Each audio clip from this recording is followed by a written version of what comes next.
El dia 15 de març, la FECET va realitzar dues sessions informatives consecutives a la sala d'actes de la seu de l'ONCE de Barcelona, arran de l'aprovació de normes que afecten l'organització dels centres especials de treball.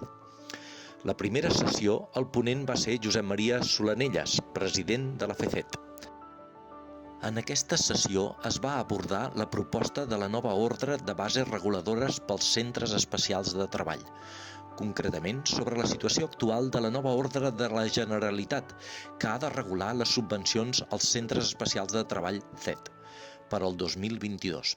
Aquesta ordre es troba en fase de discussió a través d'un grup de treball específic del Comitè Català de Representants de Persones amb Discapacitat, COCARMI, en el qual participem juntament amb altres entitats.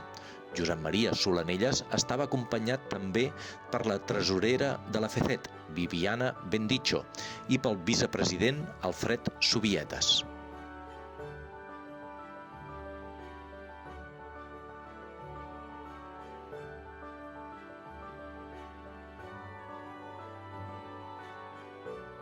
La ponencia se desarrolló en tres partes claramente diferenciadas. La primera parte, a modo de reflexión, se analiza el proceso de negociación previo a la culminación del documento final, reseñando como aspectos destacables la lucha contra la temporalidad, la negociación colectiva, el consenso entre las partes negociadoras, en contraposición a la indefinición y falta de desarrollo de alguna de las normas y, por tanto, su consiguiente inseguridad jurídica. En segundo lugar, se centró la ponencia en los aspectos más destacados de la norma y su afectación a los centros especiales de empleo.